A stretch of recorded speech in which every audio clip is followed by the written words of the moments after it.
साई बंदगी सतनाम, बंदी छोड़ सतगुरु कबीर साहब की जय हो।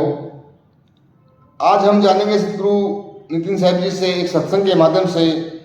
हम इस संसार में आए हैं और इस संसार को ही अपना घर मान बैठे हैं, लेकिन ये हमारा घर नहीं है।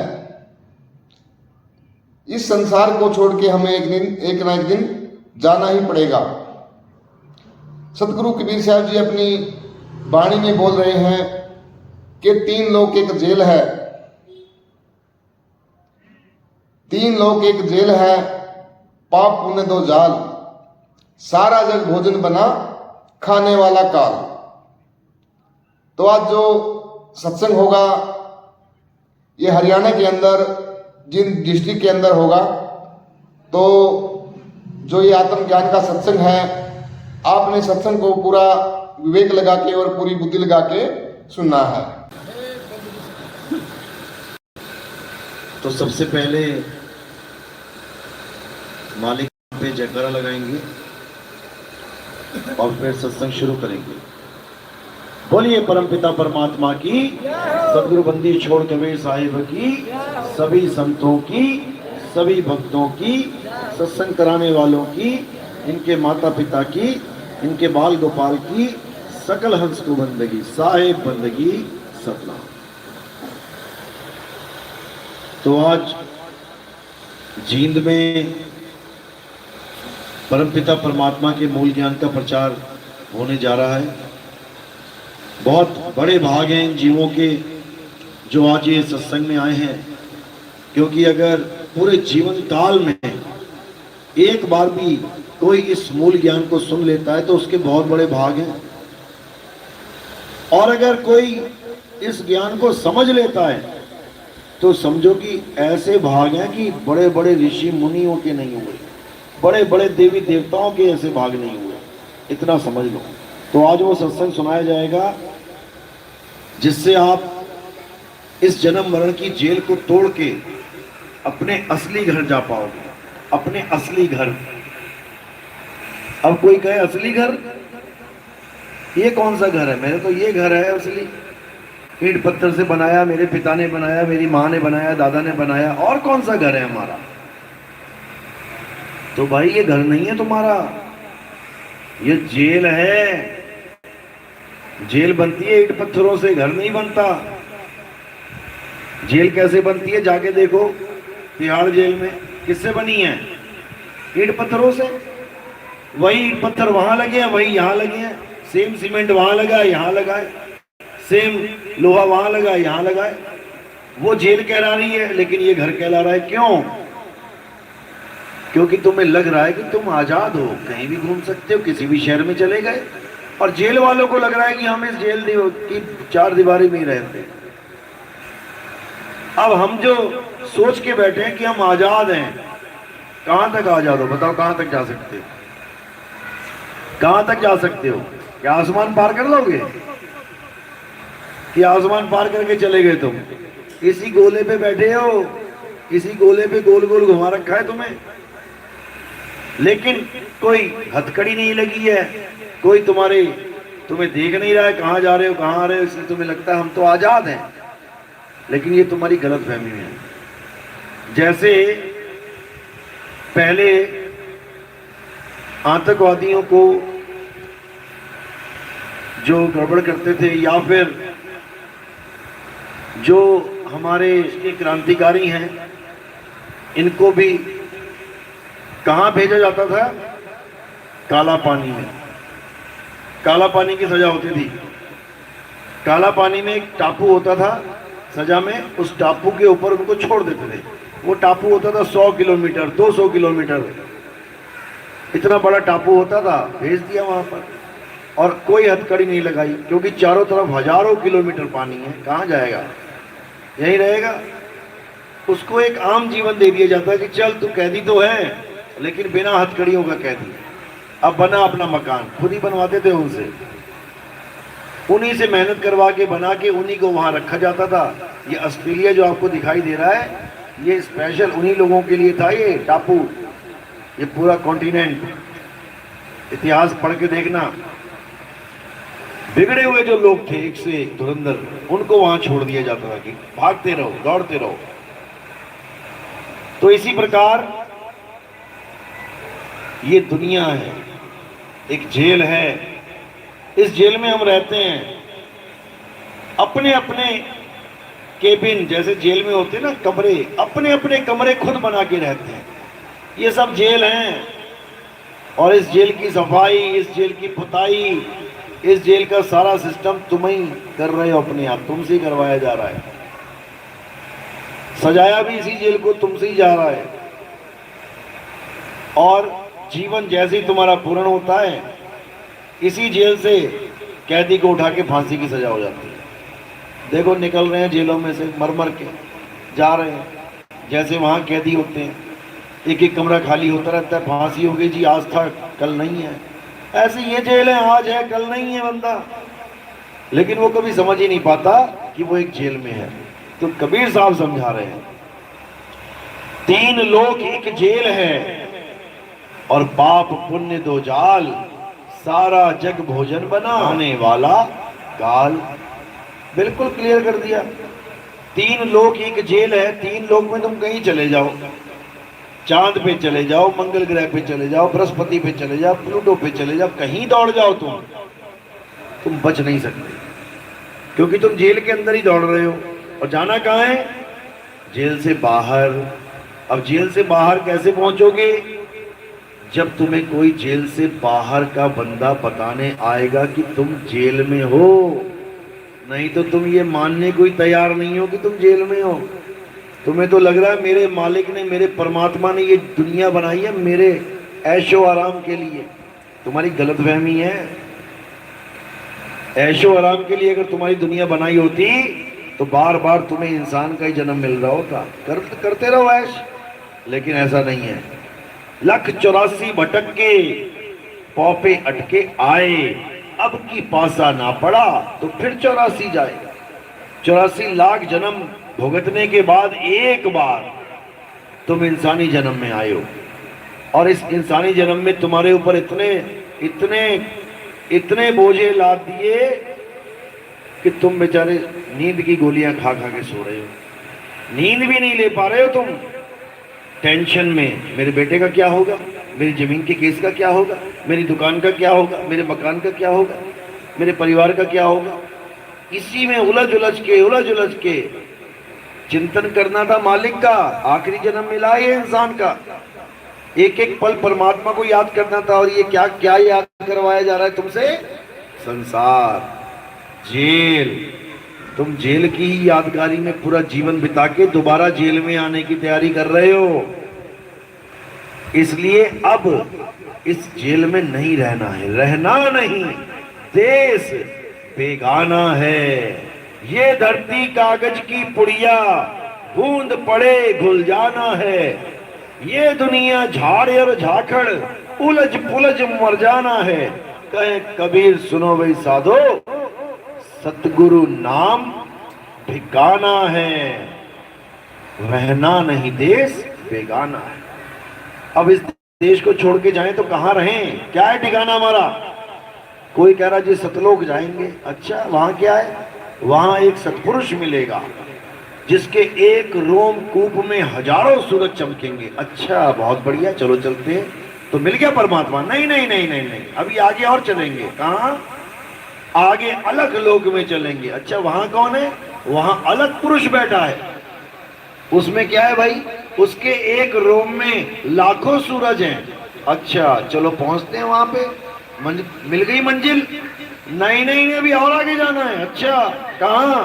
अगम पुरुष, अगम पुरुष के पास अगम लोक में। चलो वहां चले जाते हैं। वहां क्या है? एक एक रोम में अरबों सूरज है, इतना प्रकाश। तो मिल गई मंजिल? नहीं, अभी और आगे जाना है। वहां कहां? अनामी लोक में। वहां कौन है? अनामी पुरुष। एक एक रोम में खरबों सूरज चमक रहे हैं। बताओ, एक परमात्मा का आता पता नहीं है, चार चार परमात्मा, चार सत्पुरुष, चार अगम पुरुष बना के बैठे हुए। ये सब कोरा अज्ञान है, इससे बाहर निकलना है। अब जो अनामी पुरुष की बात करते हैं, नाम अपना रख रखा है सतलोक आश्रम। अरे भैया अनामी लोग आश्रम में लेते, जब सतलोक पीछे का ज्ञान है तो आगे का ज्ञान रखो ना, धुर की वाणी चलेगी, धुर का ज्ञान होए। ये सब अज्ञान है। कबीर साहब मना करते हैं, कहते हैं लोक अलोक शब्द है भाई, जिन जाना तिन संशय जाई। लोक अलोक शब्द है भाई, ये जितने भी लोक हैं ये सब क्या हैं? शब्द हैं। शब्द को ही लोक बोला गया है, चाहे उसको सतलोक कह लो, चाहे उसको अलग लोक कह लो, चाहे उसको अनामी लोक कह लो, चाहे उसको अगम लोक कह लो, ये सब गुण हैं उसके। चाहे उसको सतलोक यानी सच्चा लोक कह लो, गुण है उसका कि सत्य है, वो खंडित नहीं होता। चाहे उसको अलग कह लो, लखा नहीं जा सकता, देखा नहीं जा सकता। चाहे उसे अगम लोक कह लो, वहां पर किसी की गम नहीं है, पहुंच नहीं सकता। चाहे उसे अनामी लोक कह लो, वो किसी के नाम का मोहताज नहीं है, वो बिना नाम का लोक है। तो उसके गुण है ये चार। तो साहिब कहते हैं अनजाने को स्वर्ग नरक है, हरि जाने को नाही। जिस भव से सब लोग डरते हैं, सो भय हमरे नाही। जिस भय से सब लोग डरते हैं, जो मरने से डरते हैं, और उस डर का फायदा ये गुरुआ लोग उठाते हैं कि चलो तुम्हें ब्रह्मलोक ले चलेंगे, चलो तुम्हें स्वर्ग की टिकट दे देते हैं, चलो तुम्हें सतलोक की, अलग लोक की, अगम लोक, अनामी लोक की टिकट दे देते हैं। ये सब झूठ है। साहिब कहते हैं ना कहीं आना ना कहीं जाना, आपे में आप समाना। जब तुम्हें सच्चा गुरु मिलेगा तुम्हें कभी नहीं कहेगा कि तुम्हें स्वर्ग ले चलेंगे। स्वर्ग में क्या करोगे बताओ? इंद्र के साथ बैठ के सोमरस पीना है क्या? उसके बाद राक्षस आते हैं तलवारें लेके, तो भागे भागे फिरते हैं सारे देवी देवता, अपना घर बार छोड़ के भागते हैं त्रिदेवों के पास, ब्रह्मा जी बचा लो, विष्णु जी बचा लो। क्या देखा नहीं आज तक? क्या तुम ऐसे घर में जाना चाहती हो जहां पल का पता नहीं कौन से राक्षस आ जाए और तुम दौड़ी दौड़ी भागी भागी फिरो? ऐसे लोक में जाके क्या करोगे भाई? बिल्कुल नहीं जाना है। ना स्वर्ग में जाना है, ना नरक में जाना है, ना सतलोक में जाना है, ना अलग लोक में जाना है, ना अनामी लोक में जाना है, ना अगम लोक में जाना है। तो जाना कहाँ है? लोग पूछते हैं जाना कहाँ है? अरे ना कहीं आना और ना कहीं जाना, आपे में आप समाना।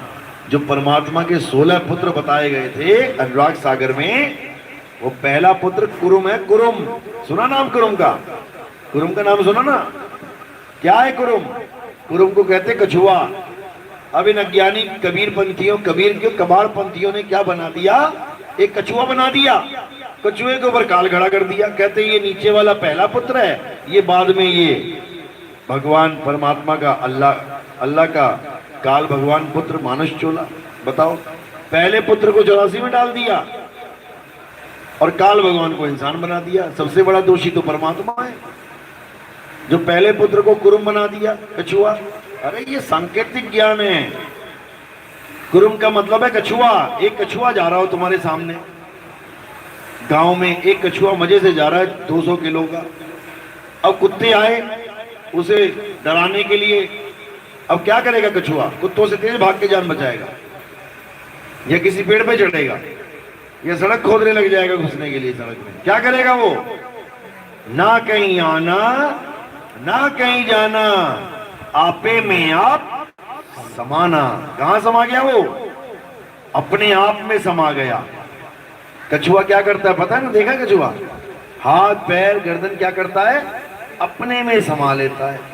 अब सूंघते रहो उसको, कुत्ते सूंघते रहेंगे, आगे पीछे घूमेंगे, हाथ ना आता वो किसी के। इसी प्रकार अगर तुम्हें ऐसा गुरु मिल गया जो तुम्हें तुम्हारी आत्मा में रमण करवा दे, तुम्हारी आत्मा में तृप्त करवा दे, तुम्हारी आत्मा में संतुष्ट करवा दे, वही सदगुरु है।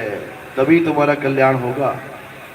तब तुम अपनी आत्मा में रमण करोगे, अपनी आत्मा में स्थिर हो जाओगे, अपनी आत्मा में स्थित हो जाओगे और तुम स्थित प्रज्ञ कहलाओगे। और कुछ नहीं करना, और कुछ करना ही नहीं है। क्योंकि अंत समय आएगा, यमदूत पकड़ने आएंगे, कहां लेके जाएंगे? अच्छे काम किए तो स्वर्ग ले जाएंगे, बुरे काम करें तो नरक ले जाएंगे। ठोकते बजाते पीटते, लेकिन हमने कहीं जाना ही नहीं है और उनसे बचना भी है। तो कैसे बचेंगे? बचना चाहो काल जाल से, चीनो शब्द हमारा, और कहे कबीर अमर कर राखूं, जो निज होए हमारा। दरवाजे पे खड़े रहेंगे यमदूत। देखो कोई मरता हो, उससे पूछो क्या दिख रहा है, बताएगा तुम्हें क्या दिख रहा है। अरे बहन, बड़े बड़े 4 आदमी आ गए मुगदर लेके, अब मेरे सिर पे जो मारना चालू किया उन्होंने, हालत खराब हो गई। ये सबके साथ होना है। ये मत सोचना कि तुम यहाँ पे बस मौज मस्ती करने आए हो। तुम्हें ट्रेलर रोज दिया जाता है कि तुम्हारी हालत खराब होने वाली है। किसमें देता है ट्रेलर? सपने में। तुम्हें सपने में दौड़ा दौड़ा के मारा जाता है। रोज ट्रेलर दिया जा रहा है कि यही कुछ होगा तेरे साथ। अब तुम सोचते हो कि सपना है। ये तुम्हें समझाया जा रहा है कि उस शरीर में तेरे माँ बाप भाई बहन काम नहीं आएंगे। सपने में शेर तुम्हारे पीछे दौड़ा देगा काल भगवान, भागते फिरोगे, जान बचाते फिरोगे, कोई मदद के लिए नहीं आएगा। और जब अंत समय आएगा तो सेम कंडीशन वही बन जाएगी। शरीर बिस्तर पे लेट के सपना देखता है और तुम शरीर छोड़ने के बाद बिस्तर पे जमीन पे शरीर लेटा रखा होगा और तुम्हें यमदूत मार रहे होंगे, बड़े बड़े जानवरों के आगे फेंक रहे होंगे, बड़े बड़े शेर खड़े होंगे और तुम्हें हालत तुम्हारी खराब कर देंगे। यही काल जाल है। इसी को बोला बचना चाहो काल जाल से, चीनो शब्द हमारा। जो मैं नाम दीक्षा देता हूं उसको चीनो, उस शब्द को चीनो, क्योंकि उसी शब्द में तुमने समाना है। सुरत समाए शब्द में, वाको काल न खाए।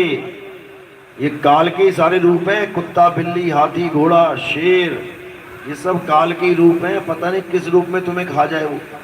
चूहे बन गए तो बिल्ली के रूप में खा जाएगा, बिल्ली बन गए कुत्ते के रूप में खा जाएगा, कुत्ते बन गए तेंदुए के रूप में खा, तेंदुए हो गए शेर के रूप में खा लेगा। तुम्हारी जान के पीछे पड़ा है काल, कहीं भी नहीं बचने देगा तुम्हें। बचने का एक ही स्थान है कि तुम कैसे भी शब्द में रम जाओ। अगर शब्द में समा गए तो बच जाओगे। जिसको बोला कहें कबीर सुनो भाई साधो, सतगुरु नाम ठिकाना है। ठिकाना यानी तुम्हारा घर। वो तुम्हारा घर प्रभु का नाम ही हो जाएगा और ये नकली घर छूट जाएगा। ये 3 लोक छूट जाएगा। 3 लोक है देह में, रोम रोम में धाम, बिन सतगुरु ना पाइए सार शब्द निज नाम।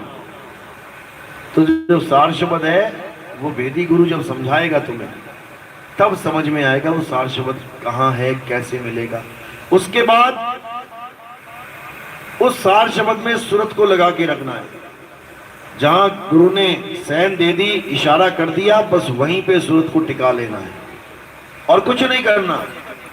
सूरत फंसी संसार में, तासे पड़ गई दूर, सूरत बांध स्थिर करो, 8 पहर हुजूर। अब 8 पहर और कोई काम रहेगा ही नहीं तुम्हें। 8 पहर एक ही काम है, बस सूरत को टिकाने का। इसके अलावा सब झूठ। तो साहिब यही समझा रहे हैं कि जब तक शब्द वेदी गुरु नहीं मिला, सूरत को ठिकाना नहीं मिलेगा।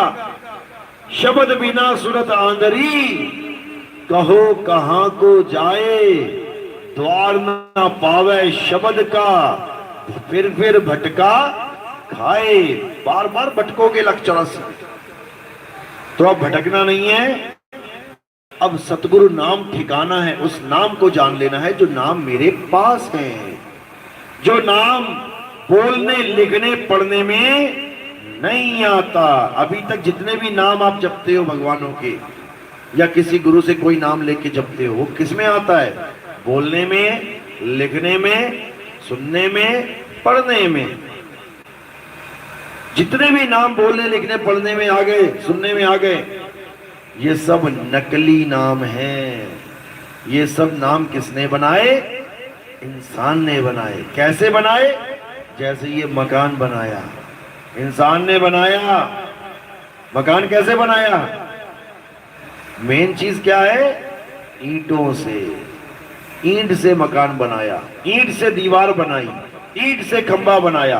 अब मकान, दीवार, खंबा, तीन नाम अलग अलग हो गए, लेकिन जब तुम इसको गिरा दोगे तो क्या पड़ी होंगी नीचे?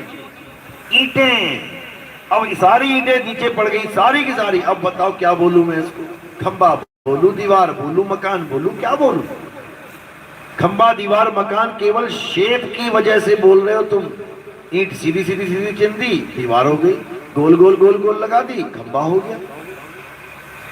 मकान बना दिया, बंगला बना दिया, दुकान बना दिया, शेप देख के तुम ईंटों की उसका नाम रख देते हो। इसी प्रकार जो तुमने शब्द बना दिए हैं, किससे बनाए ये नाम? दुनिया भर के भगवानों के नाम, दुनिया भर के मंत्र किससे बनाए हैं? ईंट क्या है? ईंट है अक्षर। इन अक्षरों को मिला मिला के तुमने शब्द बनाए। कौन से अक्षर? जो हम बचपन में पढ़ के आए हैं। अ आ इ ई उ ऊ का खा गा चा छा टा ठा डा पा फा बा या रा। ये सारे अक्षर हमें स्कूलों में सिखाए गए। अगर ये अक्षर ना होते तो तुम्हारा नाम क्या होता? अगर ये अक्षर ना होते तो तुम्हारी जात क्या होती? अगर ये अक्षर ना होते तो तुम्हारा धर्म क्या होता? तुम्हारे भगवान का नाम क्या होता? तुम कौन से मंत्र का जाप करते?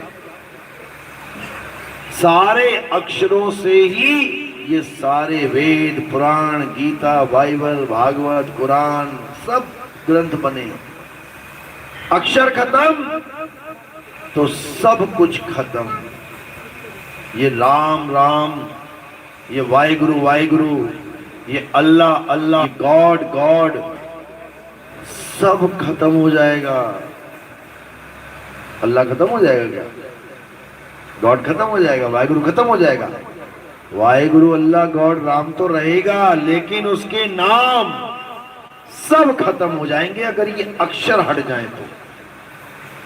इसीलिए जितने भी अक्षरों के नाम इंसान ने बनाए, कबीर साहब ने उसका खंडन कर दिया। क्या बोला? अरे कोटि नाम संसार में, इनसे मुक्ति ना होए, गुप्त नाम सतपुरुष का, पूजे बिरला कोई। करोड़ों नाम जप लोगे तब भी मुक्ति होने वाली नहीं है। करोड़ों भगवानों की पूजा कर लोगे तब भी मुक्ति होने वाली नहीं है। करोड़ों बार नमाजें पढ़ लोगे तब भी मुक्ति होने वाली नहीं है, क्योंकि मुक्ति 52 अक्षरों से होती ही नहीं है। 52 अक्षरों से क्या मिलता है? बंधन।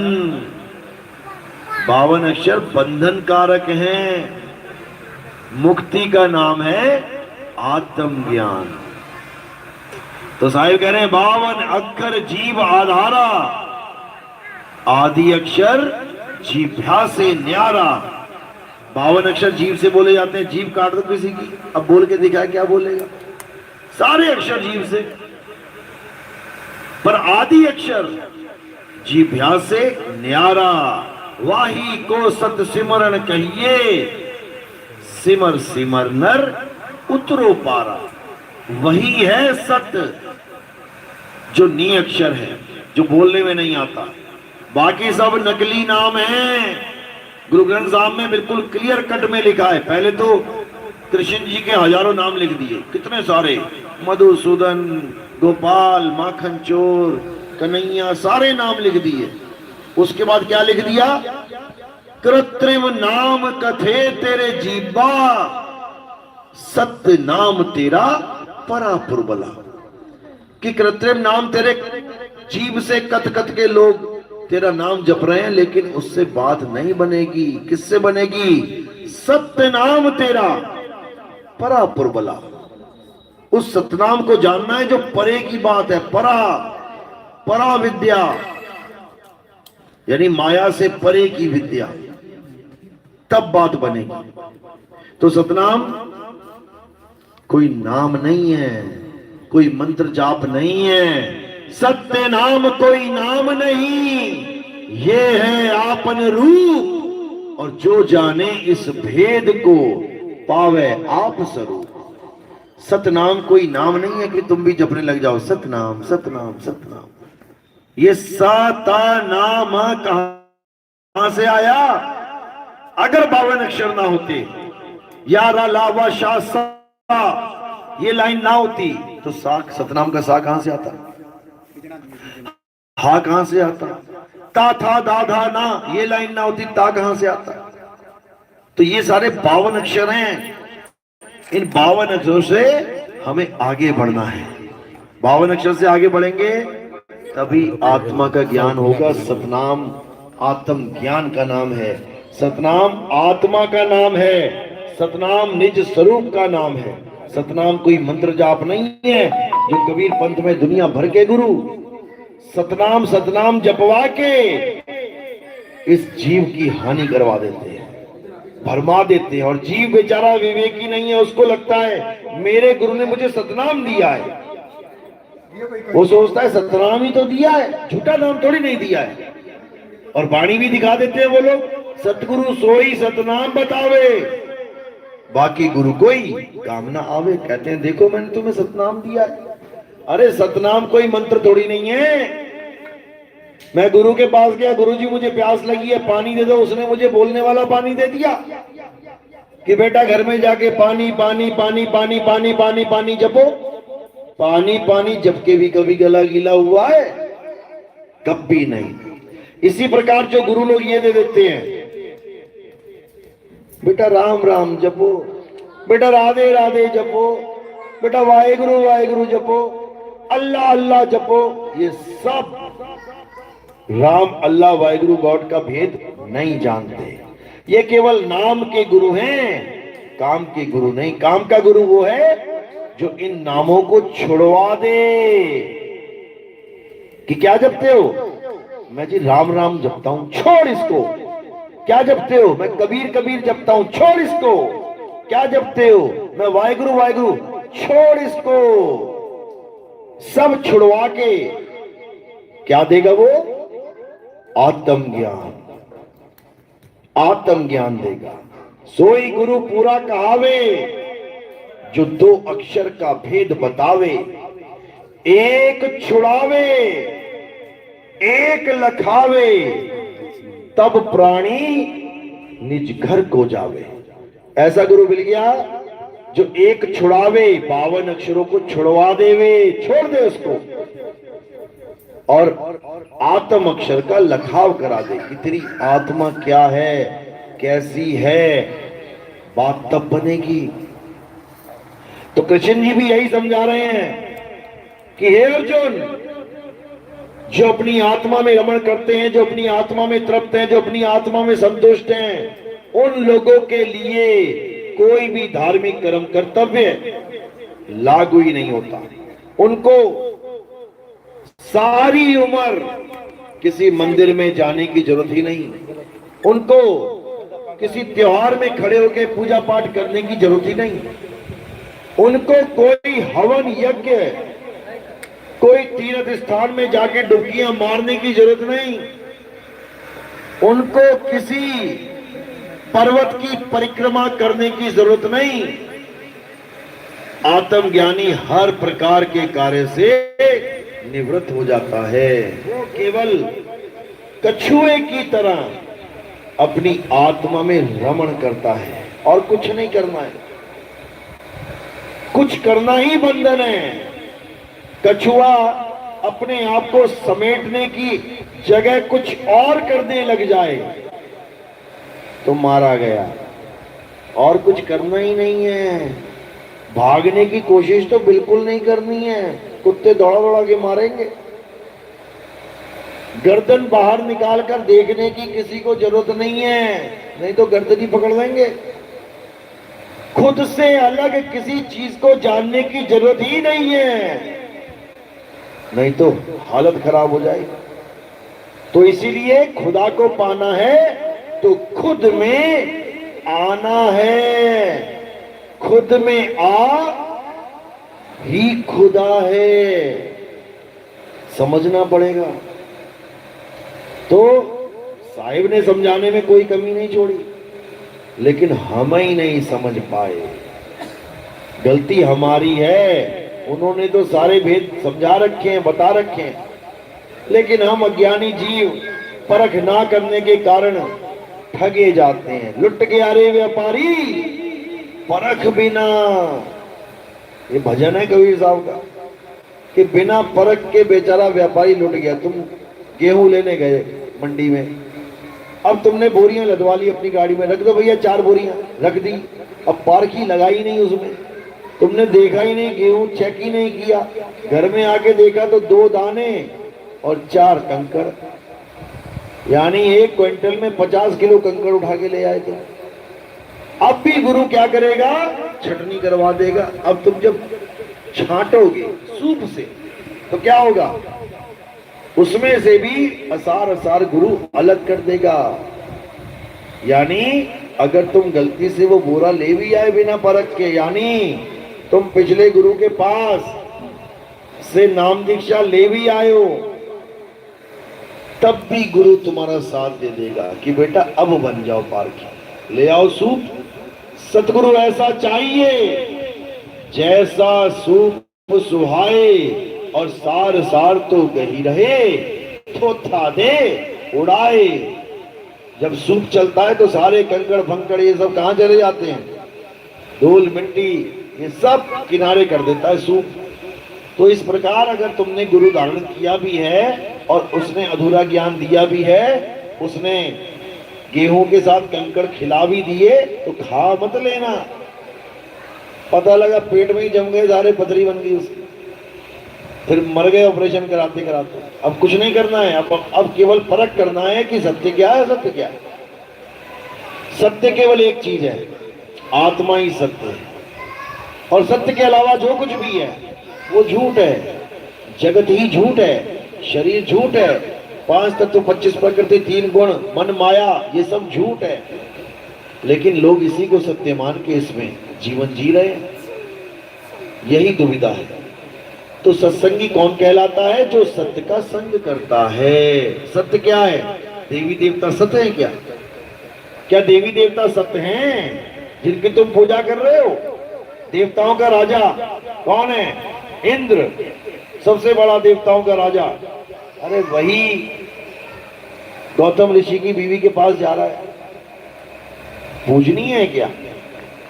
तो फिर तो ये सत्य केवल आत्मा है। आत्मा के अलावा जो कुछ भी है, जो काटा जा सकता है, जलाया जा सकता है, सुखाया जा सकता है, भिगोया जा सकता है, ये सब झूठ है।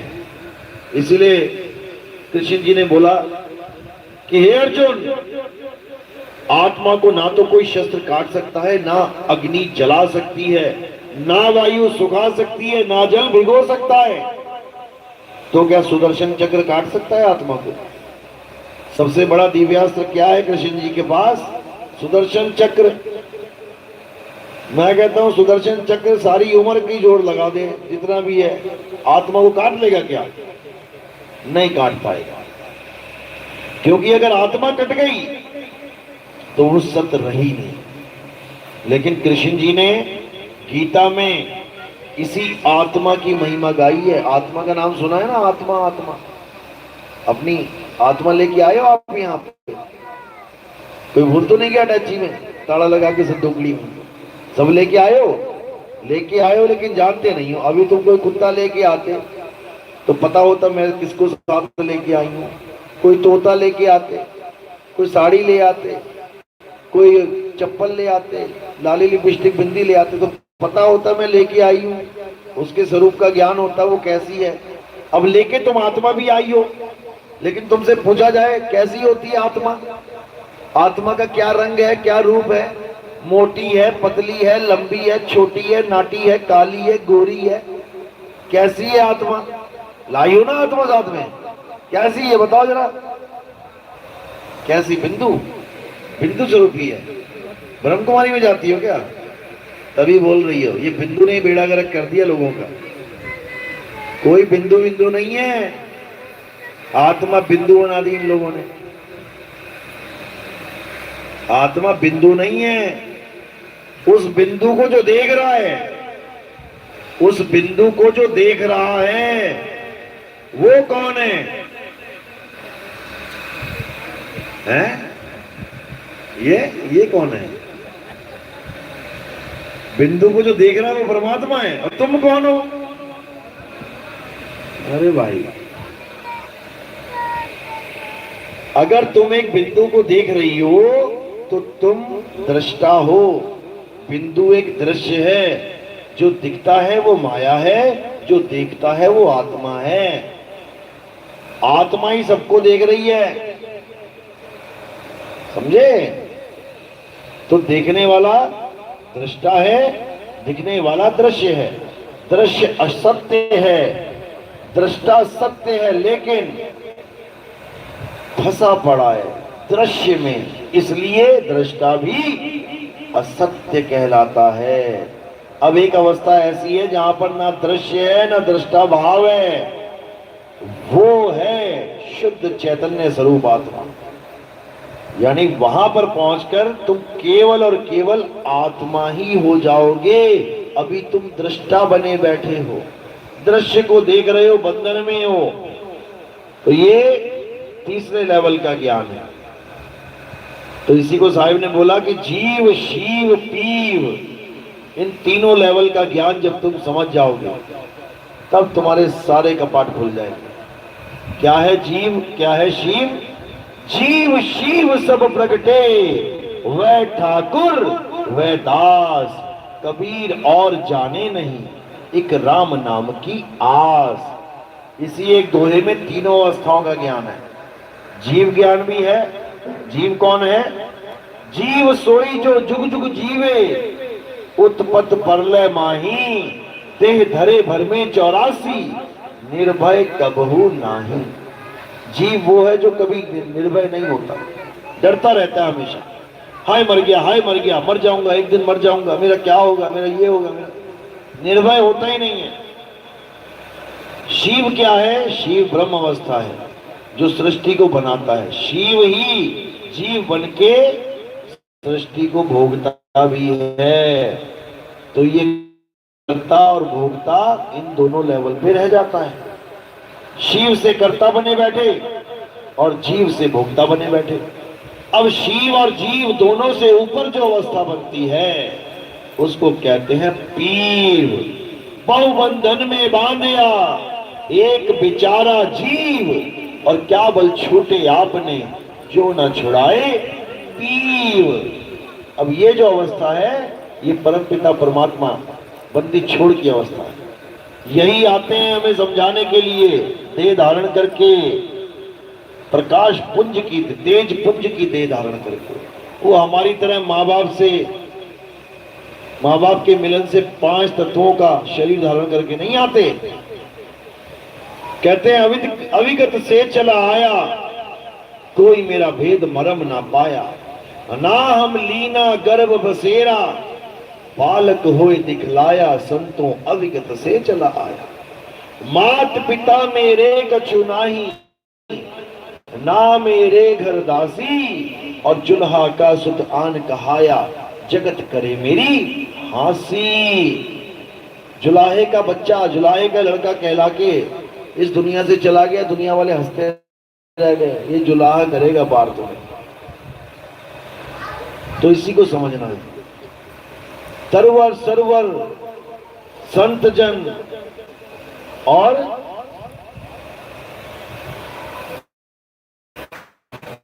तो ये जो तरवर सरवर संत जन बादल, ये दूसरों के ज्ञान के देह धारण करते हैं। फिर कभी अपने जल नहीं खाता, तालाब कभी अपना जल नहीं पीता, बादल कभी अपनी बारिश को यूज नहीं करते, दूसरों को देते, और संत अपने शरीर को दूसरों के लिए लगा देते। कितने संत ऐसे हैं जिनकी गर्दनें काट दी गई दूसरों के लिए। 9वीं पातशाही को देखो, मुसलमान हिंदुओं को जनेऊ खोल खोल के टोपियां पहना रहे थे उस वक्त।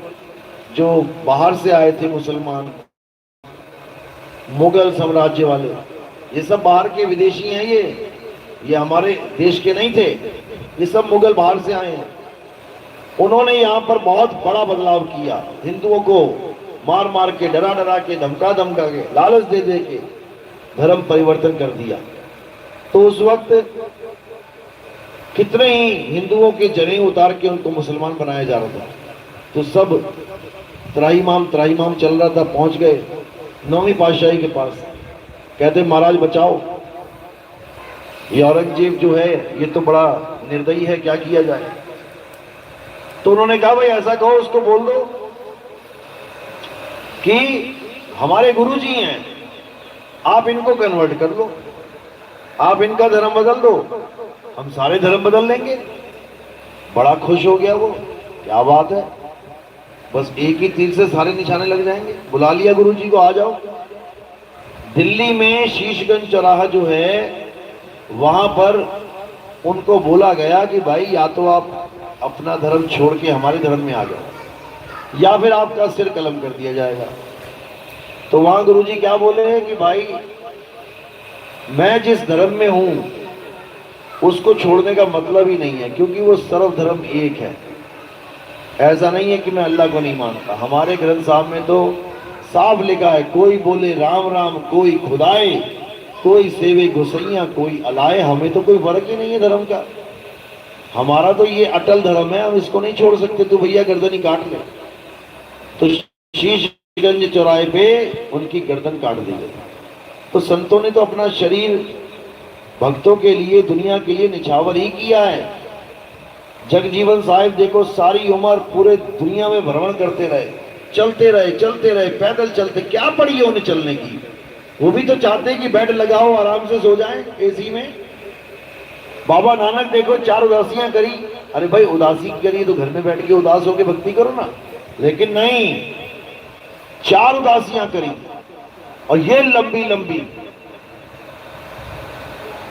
अरब देश तक पहुंच गए, कन्याकुमारी, श्रीलंका, चीन, रूस तक पहुंच गए। किसके लिए? जीवों के लिए। तो जीवों के लिए संत अपने देह को भी निछावर करते हैं, आराम वराम ये सब किनारे करके केवल काम करते हैं परमात्मा के जीवों को जल्दी से जल्दी वो नाम दीक्षा प्राप्त हो, ताकि पता नहीं कब उनकी मृत्यु सामने आ जाए, काल सामने आ जाए तो क्या करेगा बेचारा जीव। क्योंकि वो जीवन मृत्यु की जड़ी देते हैं, दवाई देते हैं, जन्म मरण के बंधन काटने का औजार देते हैं, काल भगवान को हराने का दाव देते हैं। गुरु मेरे सभी बड़े, अपनी अपनी ठौर, इसीलिए बोला है, लेकिन शब्द विवेकी पारखी, सो माथे का मौल। गुरु गुरु में भेद है, गुरु गुरु में भाव, सोई गुरु नित बंदिए, जो शब्द बतावे दाव। अगर तुम्हें दाव पे जाते हैं, रास्ते में कोई पहलवान मिल गया और तुम्हें गिरा लिया उसने, तो तुम एक दाव लगाओगे और उसको धूल चटा दोगे, भले ताकत में तुमसे ज्यादा हो, लेकिन अगर तुम्हें सही दाव आता है तो भाई तुमसे जीत नहीं पाएगा वो। टेक्निक। इसी प्रकार काल भगवान भी कहीं भी आ सकता है। कहते हैं बाल पकड़ के घसीट के मारता है, हालत खराब कर देता है, लेकिन अगर तुम्हारे पास दाव है तो तुम 2 मिनट में पटकी लगा दोगे उसको। और दाव क्या है? काल के सिर पे पांव दे, सतगुरु के उपदेश, और साहिब बाह पकड़ के ले चले अपने देश। यही दाव है। जब दूसरी दीक्षा मिलती है तब ये दाव समझाया जाता है कैसे दाव लगाना है। काल आएगा, निश्चित है, आना ही है। ये काल की नगरी है, ये काल का देश है, और उस काल की सब पूजा कर रहे हैं। देखो क्या क्या लिखवा के चलते हैं गाड़ियों पे, जय महाकाल। बताओ, अरे परमात्मा लिखा लो भाई, जय परमात्मा, कितना सुंदर नाम है, जय महाकाल।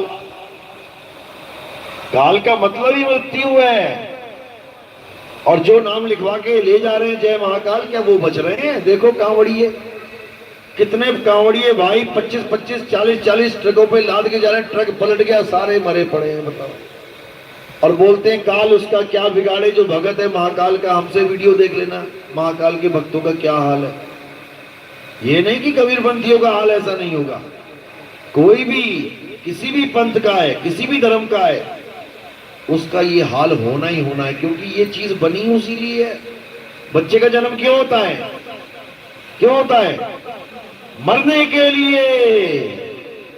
कोई आज मर गया, कोई कल मर गया, कोई परसों, कोई नरसों। ये तुम मान के बैठे हो कि बच्चों का जन्म होता है वंश वृद्धि के लिए, ये तुम्हें लगता है। और जिसके 4 बच्चे थे, चारों शादी से पहले ही मर गए, अब बताओ कौन सा वंश वृद्धि उसकी? खत्म हो गई कहानी उसकी। बच्चों का जन्म होता है मरने के लिए। तुम्हारा जन्म हुआ है मरने के लिए। खेतों में बीज डाले जाते हैं फसल काटने के लिए। कौन बचा यहां बताओ जरा? बड़े बड़े ऋषि मुनि आए, बड़े बड़े देवता आए, कहां रहे बताओ जरा? ये महाकाल किसी को नहीं छोड़ता भाई, किसी गलतफहमी मत रहना। अब महाकाल से भी ऊपर एक है जिसको अकाल पुरुष कहते हैं। अकाल पुरुष नहीं पाए, जो कृष्ण जी समझाते रहे वो बता नहीं पाए, और अपने पेट के कारण, अपने स्वार्थ सिद्धि के कारण छोटी छोटी मूर्तियां पुजवा के रख दी। जो मूर्ति बोले न डोले, हिले न डुले, उसे भगवान बना दिया। और जो इस पूरी मूर्ति को चला रहा है, हिंदू को, मुसलमान को, सिख को, ईसाई को, सबको चला रहा है, उसको किनारे कर दिया। तो ये अज्ञान इन्हीं अधूरे ज्ञानियों द्वारा फैलाया गया है। अब इसको समझना है और अपने घर में गीता का पाठ जरूर करना है। अपने घरों में गीता रखो, क्योंकि गीता सिलेबस शुरुआत में बहुत जरूरी है आत्मज्ञान को समझने में। पहले गीता तुम्हें पूरा समझाएगी। और प्राप्त कैसे होगा? अध्याय 4 34वां श्लोक, वहां गुरु की महिमा बोली है कि ऐसे गुरु की शरण में जाओ। अब गुरु की शरण में जाओ तो क्या मिलेगा? वो गुप्त ज्ञान मिलेगा जो गीता में भी नहीं है।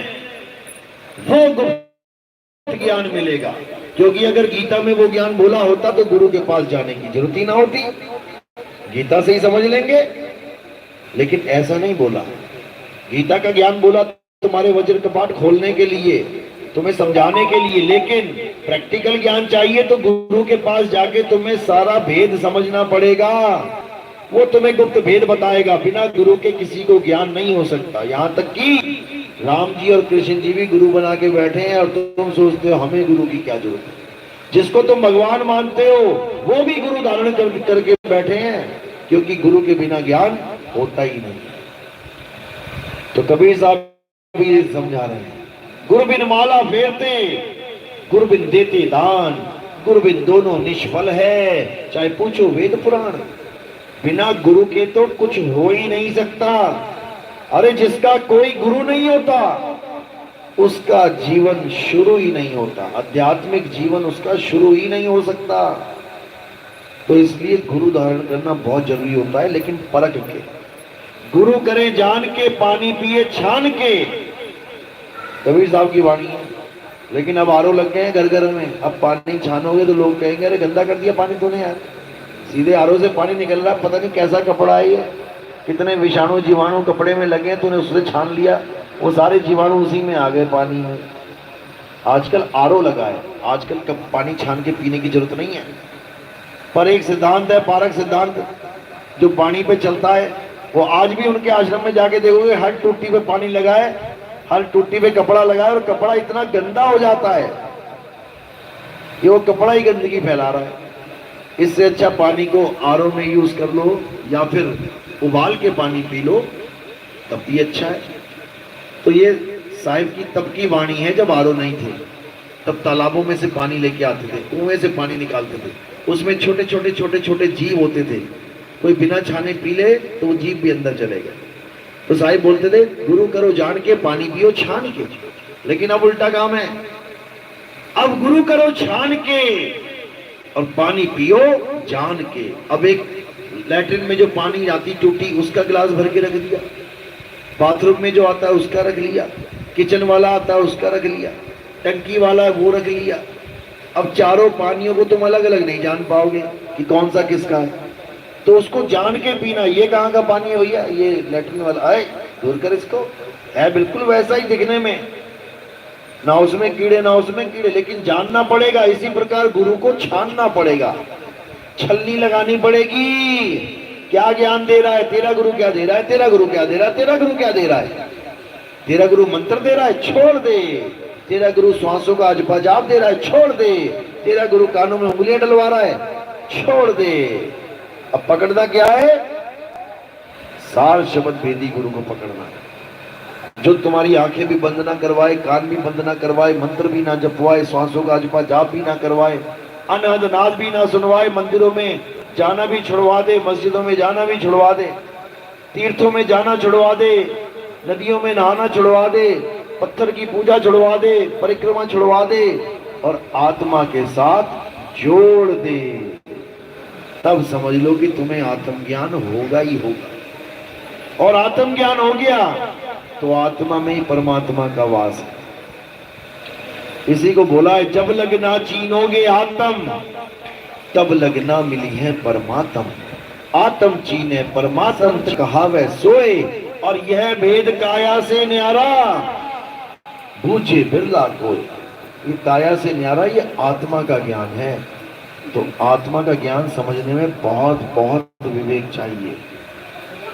तो मालिक सबको विवेक दे, विवेक शक्ति बढ़ाए और ये आत्मज्ञान पूरे विश्व में छाए। दास की यही अरदास है। तो आज का सत्संग इसी के साथ समाप्त करते हैं। और आगे नाम दीक्षा के लिए कोई है? हाथ खड़े करो। चलो, प्रथम दीक्षा, दूसरी दीक्षा वाला कोई है? दूसरी दीक्षा वाला कोई नहीं। चलो, अच्छी बात। तो अब चरणामत होगा। चरणामत दिया जाता है हमारे यहाँ, गुरु का चरणामत ही हमारा प्रसाद है। कंठी दी जाती है, कंठी हमारा श्रृंगार है। और तिलक लगाया जाता है, तिलक हमारा राज तिलक है। चलो, तो आज का सत्संग यही समाप्त करते हैं। बोलिए परमपिता परमात्मा की, सदगुरु बंदी छोड़ कबीर साहिब की, सभी संतों की, सभी भक्तों की, आज के आनंद की, सकल हंस को बंदी की, साहिब बंदी की।